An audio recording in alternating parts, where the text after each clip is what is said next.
Welcome to Golden Audiobooks. Be sure to subscribe and let us know in the comments where you're watching from and what book you'd like to hear next. Your feedback means a lot for us. Sir Arthur Conan Doyle, The Adventures of Sherlock Holmes, narrated by Andrew Hint. His Last Beau. Adventure 5, The Adventure of the Red Circle.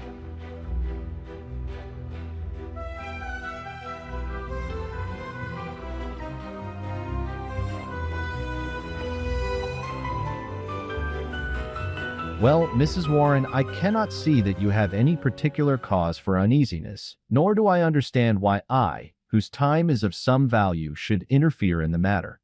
I really have other things to engage me. So spoke Sherlock Holmes and turned back to the great scrapbook in which he was arranging and indexing some of his recent material. But the landlady had the pertinacity and also the cunning of her sex. She held her ground firmly. "You arranged an affair for a lodger of mine last year," she said, "Mr. Fairdale Hobbs." "Ah, yes, a simple matter." But he would never cease talking of it. "Your kindness, sir, and the way in which you brought light into the darkness." I remembered his words when I was in doubt and darkness myself. "I know you could if you only would." Holmes was accessible upon the side of flattery, and also, to do him justice, upon the side of kindliness. The two forces made him lay down his gum-brush with a sigh of resignation and push back his chair. "Well, well, Mrs. Warren, let us hear about it then. You don't object to tobacco, I take it?" "Thank you, Watson. The matches. You are uneasy, as I understand, because your new lodger remains in his rooms and you cannot see him.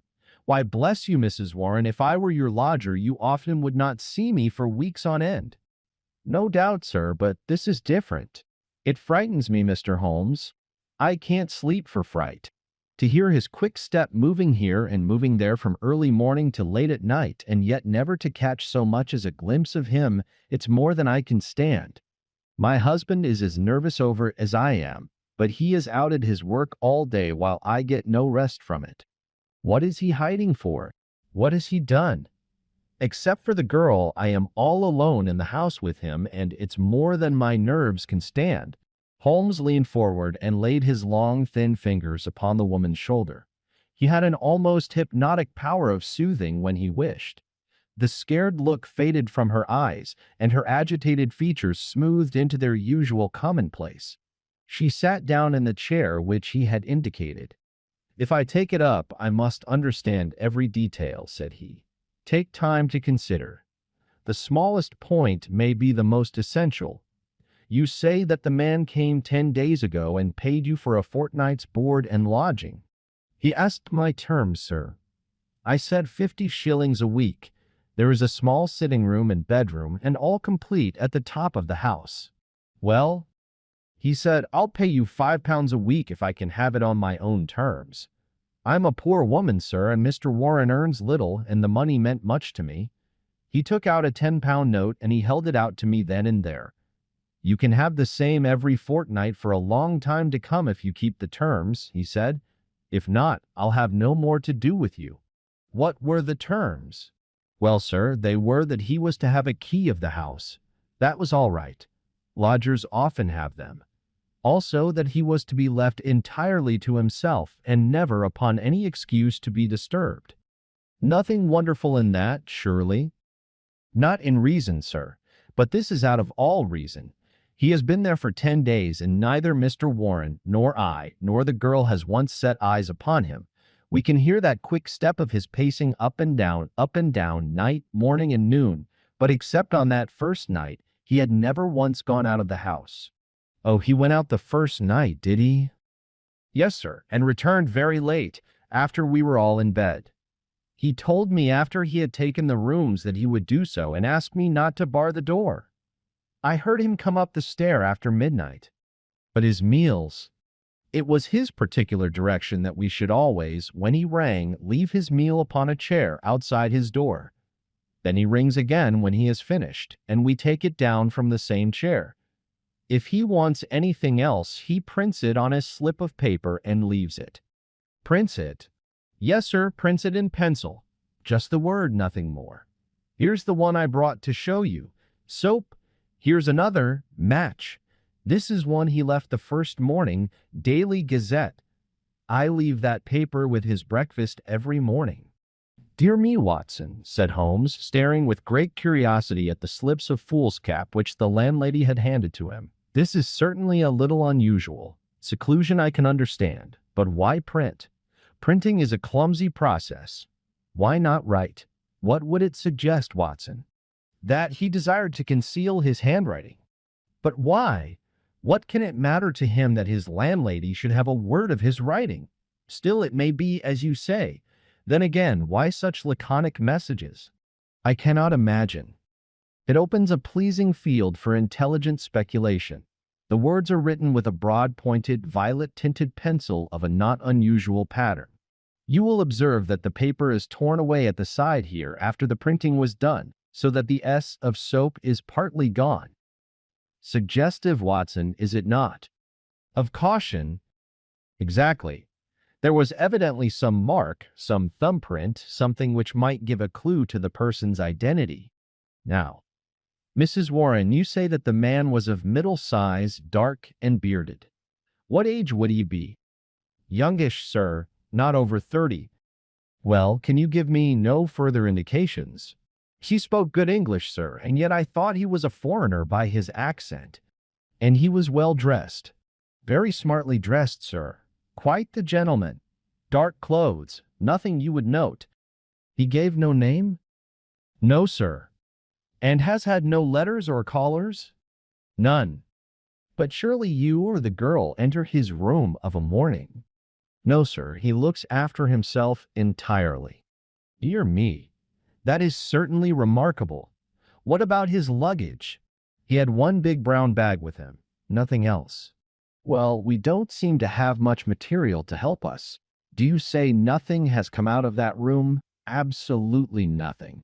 The landlady drew an envelope from her bag. From it she shook out 2 burnt matches and a cigarette end upon the table. They were on his tray this morning. I brought them because I had heard that you can read great things out of small ones. Holmes shrugged his shoulders. There is nothing here, said he. The matches have, of course, been used to light cigarettes. That is obvious from the shortness of the burnt end. Half the match is consumed in lighting a pipe or cigar. But dear me, this cigarette stub is certainly remarkable. The gentleman was bearded and mustached, you say? Yes, sir. I don't understand that.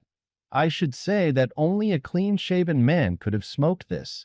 Why, Watson, even your modest mustache would have been singed. A holder? I suggested. No, no, the end is matted. I suppose there could not be 2 people in your rooms, Mrs. Warren? No, sir. He eats so little that I often wonder it can keep life in one. Well, I think we must wait for a little more material. After all, you have nothing to complain of. You have received your rent, and he is not a troublesome lodger, though he is certainly an unusual one. He pays you well, and if he chooses to lie concealed, it is no direct business of yours. We have no excuse for an intrusion upon his privacy until we have some reason to think that there is a guilty reason for it. I've taken up the matter, and I won't lose sight of it. Report to me if anything fresh occurs, and rely upon my assistance if it should be needed. There are certainly some points of interest in this case, Watson, he remarked when the landlady had left us. It may, of course, be trivial individual eccentricity, or it may be very much deeper than appears on the surface. The first thing that strikes one is the obvious possibility that the person now in the rooms may be entirely different from the one who engaged them. Why should you think so? Well, apart from the cigarette end, was it not suggestive that the only time the lodger went out was immediately after his taking the rooms? He came back, or someone came back, when all witnesses were out of the way. We have no proof that the person who came back was the person who went out. Then again, the man who took the room spoke English well. This other, however, prints match when it should have been matches. I can imagine that the word was taken out of a dictionary which would give the noun but not the plural. The laconic style may be to conceal the absence of knowledge of English.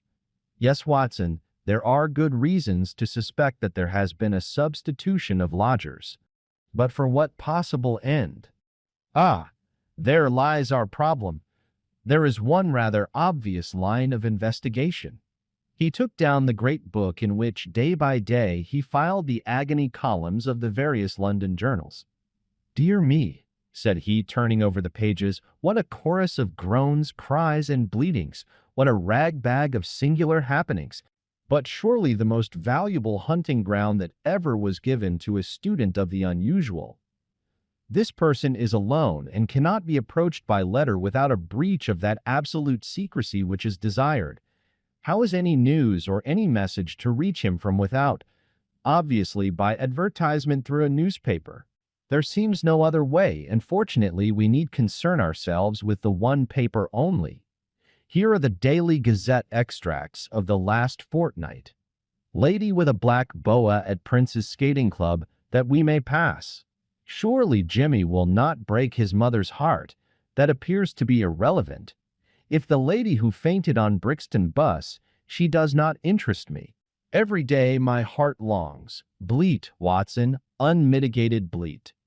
Ah, this is a little more possible. Listen to this. Be patient. We'll find some sure means of communications. Meanwhile, this column.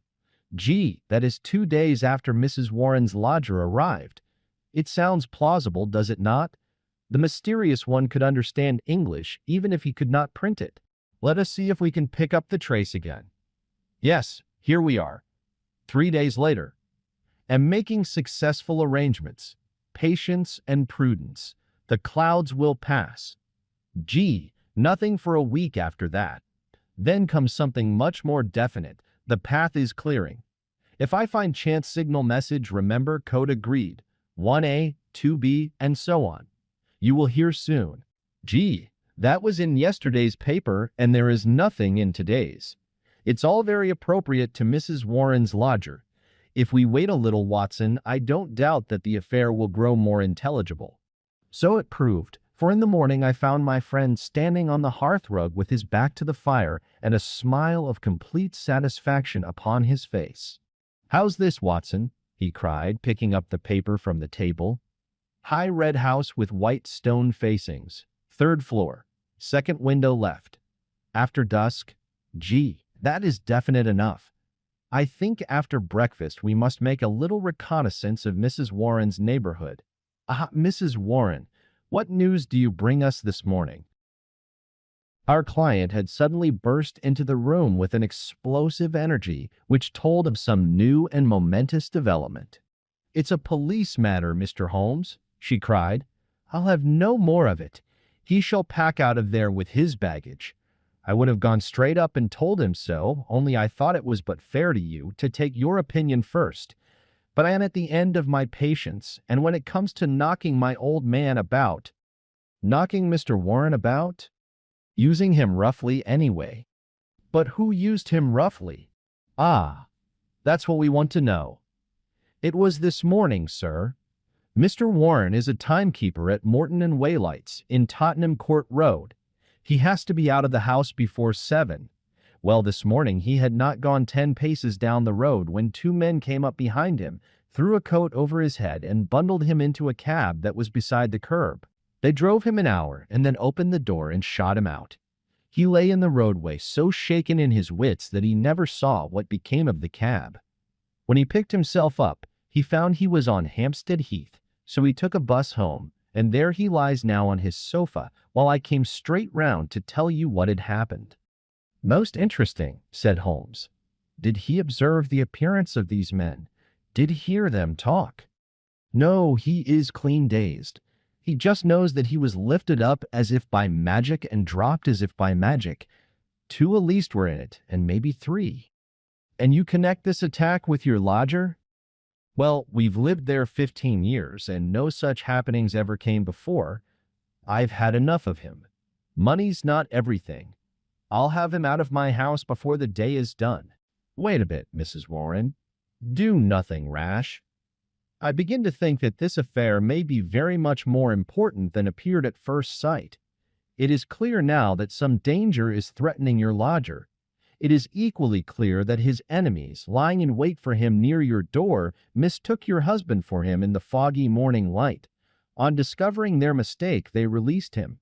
What they would have done had it not been a mistake, we can only conjecture. Well, what am I to do, Mr. Holmes? I have a great fancy to see this lodger of yours, Mrs. Warren. I don't see how that is to be managed unless you break in the door. I always hear him unlock it as I go down the stair after I leave the tray. He has to take the tray in. Surely we could conceal ourselves and see him do it. The landlady thought for a moment. Well, sir, there's the box room opposite. I could arrange a looking-glass, maybe, and if you were behind the door— Excellent, said Holmes. When does he lunch? About 1, sir. Then Dr. Watson and I will come round in time. For the present, Mrs. Warren, goodbye. At 12:30, we found ourselves upon the steps of Mrs. Warren's house, a high, thin, yellow brick edifice in Great Orme Street, a narrow thoroughfare at the northeast side of the British Museum. Standing as it does near the corner of the street, it commands a view down Howe Street with its pretentious houses. Holmes pointed with a chuckle to one of these, a row of residential flats which projected so that they could not fail to catch the eye. See, Watson, said he, high red house with stone facings. There is the signal station all right. We know the place and we know the code, so surely our task should be simple. There's a "To Let" card in that window. It is evidently an empty flat to which the Confederate has access. Well, Mrs. Warren, what now? I have it all ready for you. If you will both come up and leave your boots below on the landing, I'll put you there now.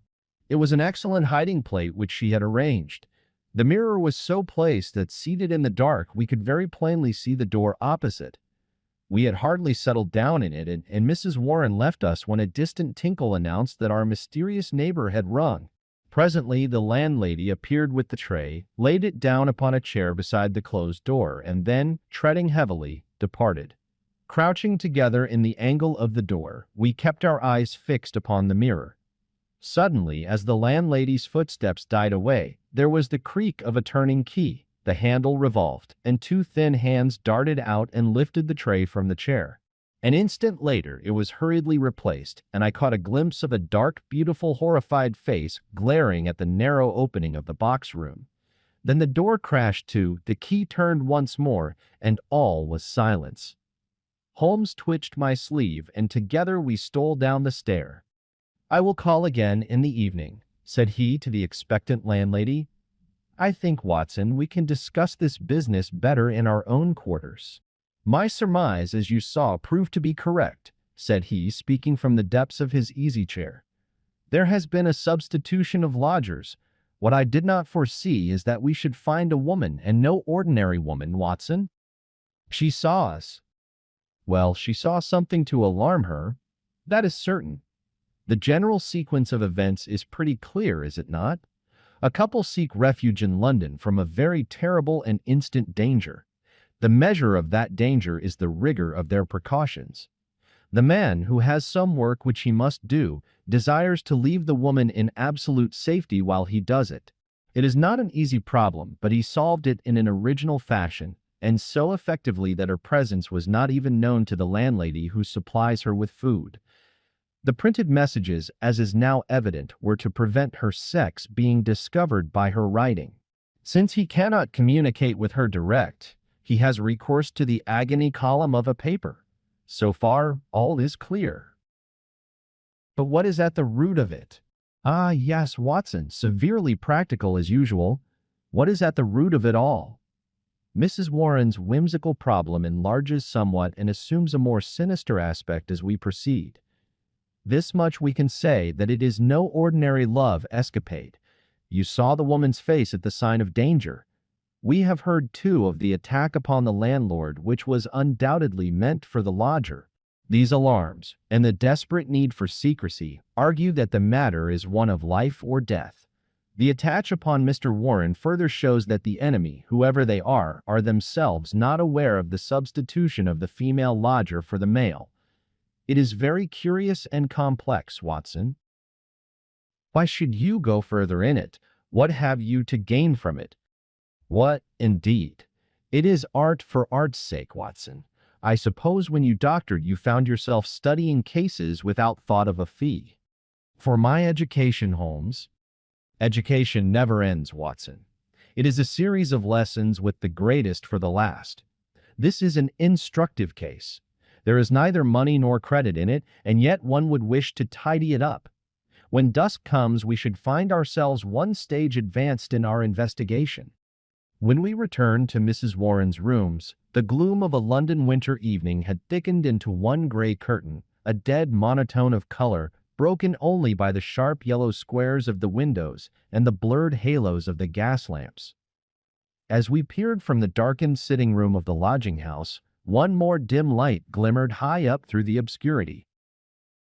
"Someone is moving in that room," said Holmes in a whisper, his gaunt and eager face thrust forward to the window pane. "Yes, I can see his shadow. There he is again. He has a candle in his hand. Now he is peering across. He wants to be sure that she is on the lookout. Now he begins to flash. Take the message also, Watson, that we may check each other. A single flash, that is A, surely. Now then, how many did you make it? 20. Do did in. That should mean T. That's intelligible enough. Another T. Surely this is the beginning of a second word. Now then, tenta. Dead stop. That can't be all, Watson. Atenta gives no sense. Nor is it any better as 3 words at 10 TA unless TA are a person's initials. There it goes again. What's that? A T. It is the same message over again? Curious, Watson. Very curious. Now he is off once more. Why, he is repeating it for the 3rd time. Attenta 3 times. How often will he repeat it? No, that seems to be the finish.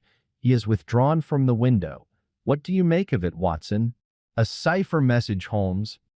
My companion gave a sudden chuckle of comprehension. And not a very obscure cipher, Watson, said he. Why, of course, it is Italian. The A means that it is addressed to a woman. Beware. Beware. How's that, Watson? I believe you have hit it. Not a doubt of it. It is a very urgent message, thrice repeated to make it more so. But beware of what? Wait a bit.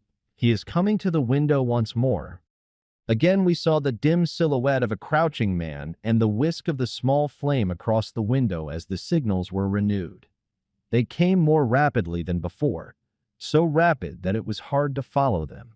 Pericolo. Pericolo. What's that, Watson? Danger, isn't it? Yes, by Jove, it's a danger signal. There he goes again. Perry. Hello, what on earth? The light had suddenly gone out. The glimmering square of window had disappeared, and the 3rd floor formed a dark band round the lofty building, with its tiers of shining casements. That last warning cry had been suddenly cut short. How, and by whom? The same thought occurred on the instant to us both. Holmes sprang up from where he crouched by the window. "This is serious, Watson," he cried. "There's some devilry going forward. Why should such a message stop in such a way?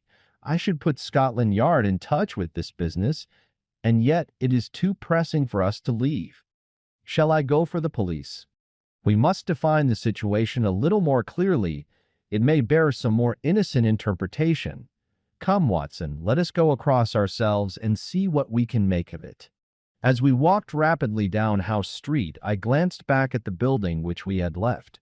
There, dimly outlined at the top window, I could see the shadow of a head, a woman's head, gazing tensely, rigidly, out into the night, waiting with breathless suspense for the renewal of that interrupted message.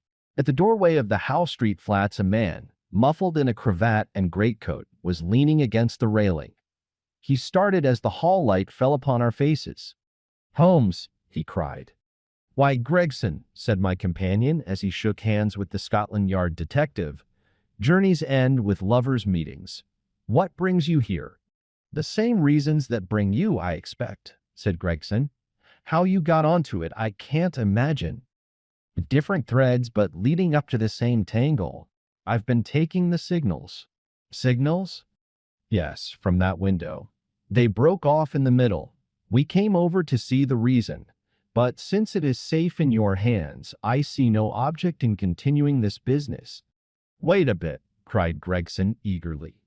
I'll do you this justice, Mr. Holmes, that I was never in a case yet that I didn't feel stronger for having you on my side. There's only the one exit to these flats, so we have him safe. Who is he? Well, well, we score over you for once, Mr. Holmes. You must give us best this time. He struck his stick sharply upon the ground, on which a cabman, his whip in his hand, sauntered over from a four-wheeler which stood on the far side of the street. May I introduce you to Mr. Sherlock Holmes, he said to the cabman. This is Mr. Leverton, of Pinkerton's American Agency. The hero of the Long Island Cave mystery, said Holmes. Sir, I am pleased to meet you. The American, a quiet, business-like young man, with a clean-shaven, hatchet face, flushed up at the words of commendation. I am on the trail of my life now, Mr. Holmes, said he. If I can get Gorgiano. What? Gorgiano of the Red Circle? Oh, he has a European fame, has he? Well, we've learned all about him in America. We know he is at the bottom of 50 murders, and yet we have nothing positive we can take him on. I tracked him over from New York, and I've been close to him for a week in London, waiting some excuse to get my hand on his collar. Mr. Gregson and I ran him to ground in that big tenement house, and there's only one door, so he can't slip us. There's 3 folk come out since he went in, but I'll swear he wasn't one of them. Mr. Holmes talks of signals, said Gregson. I expect, as usual, he knows a good deal that we don't. In a few clear words, Holmes explained the situation as it had appeared to us. The American struck his hands together with vexation. He's on to us, he cried. Why do you think so? Well, it figures out that way, does it not? Here he is, sending out messages to an accomplice. There are several of his gang in London. Then suddenly, just as by your own account he was telling them that there was danger, he broke short off. What could it mean except that from the window he had suddenly either caught sight of us in the street or in some way come to understand how close the danger was, and that he must act right away if he was to avoid it? What do you suggest, Mr. Holmes? That we go up at once and see for ourselves. But we have no warrant for his arrest. He is in unoccupied premises under suspicious circumstances, said Gregson. That is good enough for the moment. When we have him by the heels, we can see if New York can't help us to keep him. I'll take the responsibility of arresting him now. Our official detectives may blunder in the matter of intelligence, but never in that of courage. Gregson climbed the stair to arrest this desperate murderer with the same absolutely quiet and businesslike bearing with which he would have ascended the official staircase of Scotland Yard. The Pinkerton man had tried to push past him, but Gregson had firmly elbowed him back. London dangers were the privilege of the London force. The door of the left hand, flat upon the 3rd landing, was standing ajar. Gregson pushed it open. Within all was absolute silence and darkness. I struck a match and lit the detective's lantern. As I did so, and as the flicker steadied into a flame, we all gave a gasp of surprise. On the deal boards of the carpetless floor there was outlined a fresh track of blood. The red steps pointed towards us and led away from an inner room, the door of which was closed. Gregson flung it open and held his light full blaze in front of him, while we all peered eagerly over his shoulders.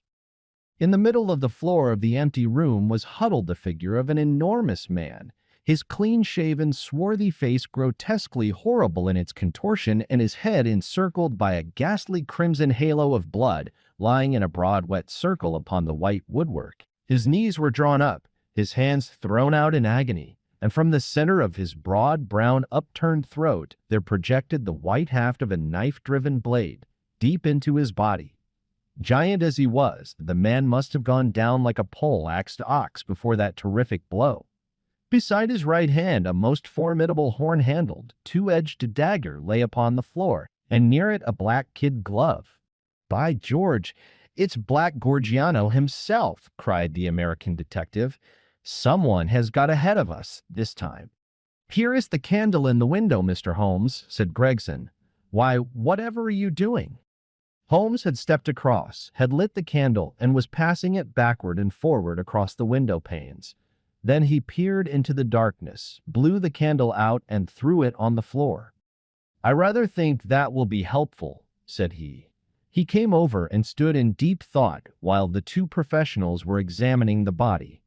"You say that 3 people came out from the flat while you were waiting downstairs," said he at last. "Did you observe them closely?" "Yes, I did." "Was there a fellow about 30, black-bearded, dark, of middle size?" "Yes, he was the last to pass me." "That is your man, I fancy. I can give you his description, and we have a very excellent outline of his footmark. That should be enough for you."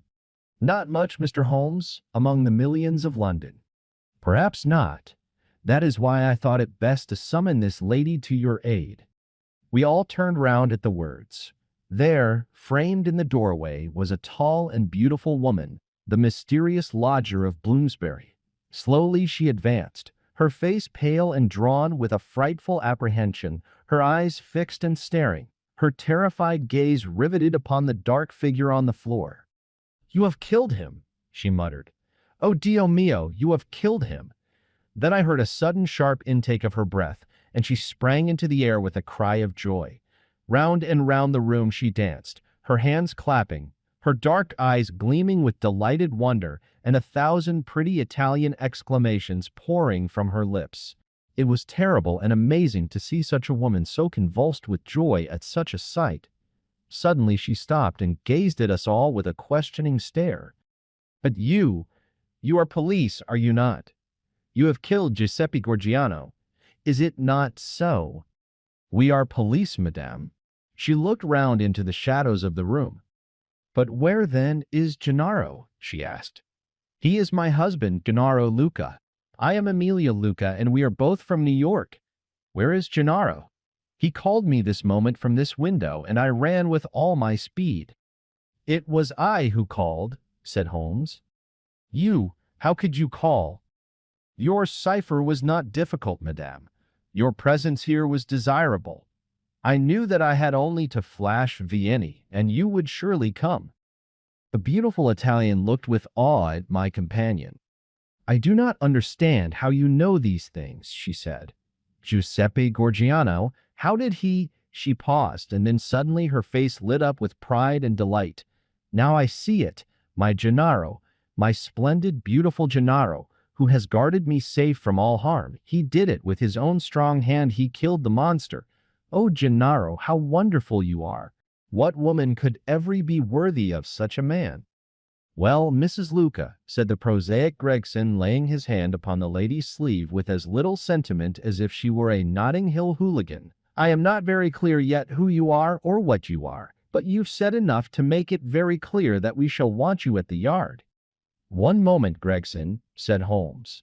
"I rather fancy that this lady may be as anxious to give us information as we can be to get it. You understand, madam, that your husband will be arrested and tried for the death of the man who lies before us. What you say may be used in evidence, but if you think that he has acted from motives which are not criminal, and which he would wish to have known, then you cannot serve him better than by telling us the whole story." "Now that Gorgiano is dead, we fear nothing," said the lady. "He was a devil and a monster, and there can be no judge in the world who would punish my husband for having killed him." "In that case," said Holmes, "my suggestion is that we lock this door, leave things as we found them, go with this lady to her room, and form our opinion after we have heard what it is that she has to say to us." Half an hour later we were seated, all four, in the small sitting room of Signora Luca, listening to her remarkable narrative of those sinister events, the ending of which we had chanced to witness. She spoke in rapid and fluent, but very unconventional English, which for the sake of clearness I will make grammatical. "I was born in Posillipo, near Naples," said she, "and was the daughter of Augusto Borelli, who was the chief lawyer and once the deputy of that part. Gennaro was in my father's employment, and I came to love him, as any woman must. He had neither money nor position, nothing but his beauty and strength and energy, so my father forbade the match. We fled together, were married at Bari, and sold my jewels to gain the money which would take us to America. This was 4 years ago, and we have been in New York ever since. Fortune was very good to us at first. Gennaro was able to do a service to an Italian gentleman. He saved him from some ruffians in the place called the Bowery, and so made a powerful friend. His name was Tito Castellot, and he was the senior partner of the great firm of Castellot and Zamba, who are the chief fruit importers of New York. Signor Zamba is an invalid, and our new friend Castellot has all power within the firm, which employs more than 300 men. He took my husband into his employment, made him head of a department, and showed his goodwill towards him in every way. Signor Castellot was a bachelor, and I believe that he felt as if Gennaro was his son, and both my husband and I loved him as if he were our father. We had taken and furnished a little house in Brooklyn, and our whole future seemed assured when that black cloud appeared which was soon to overspread our sky. One night, when Gennaro returned from his work, he brought a fellow countryman back with him. His name was Gorgiano, and he had come also from Posillipo. He was a huge man, as you can testify, for you have looked upon his corpse. Not only was his body that of a giant, but everything about him was grotesque, gigantic, and terrifying. His voice was like thunder in our little house. There was scarce room for the whirl of his great arms as he talked. His thoughts, his emotions, his passions, all were exaggerated and monstrous. He talked, or rather roared, with such energy that others could but sit and listen, cowed with the mighty stream of words. His eyes blazed at you and held you at his mercy. He was a terrible and wonderful man. I thank God that he is dead. He came again and again. Yet I was aware that Gennaro was no more happy than I was in his presence. My poor husband would sit pale and listless, listening to the endless raving upon politics and upon social questions which made up our visitors' conversation. Gennaro said nothing, but I, who knew him so well, could read in his face some emotion which I had never seen there before. At first I thought that it was dislike, and then gradually I understood that it was more than dislike. It was fear, a deep, secret, shrinking fear.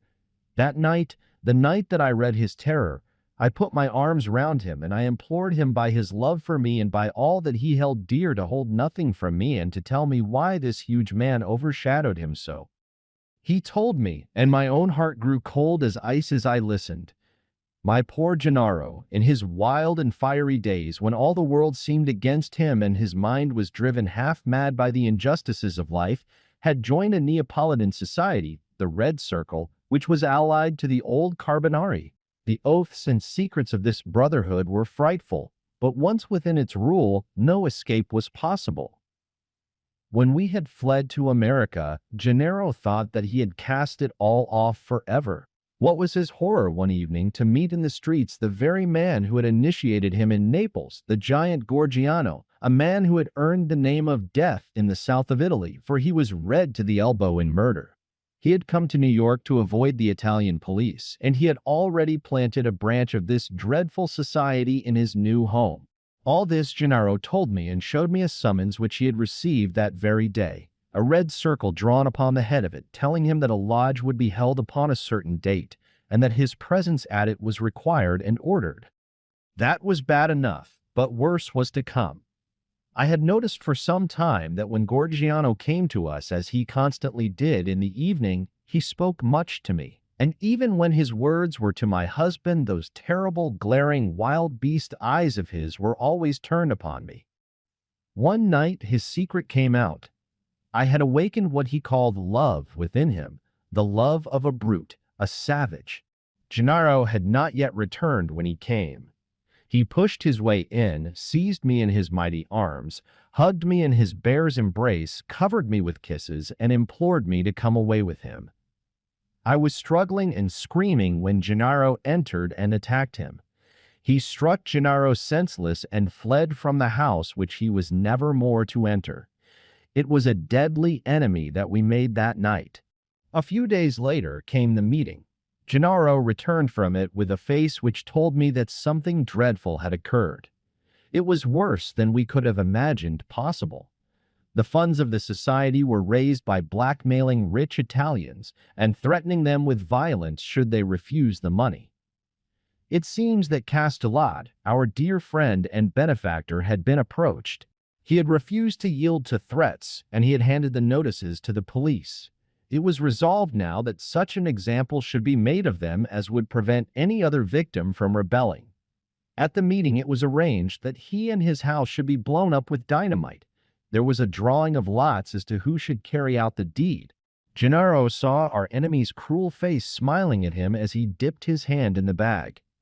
No doubt it had been prearranged in some fashion, for it was the fatal disc with the red circle upon it, the mandate for murder, which lay upon his palm. He was to kill his best friend, or he was to expose himself and me to the vengeance of his comrades.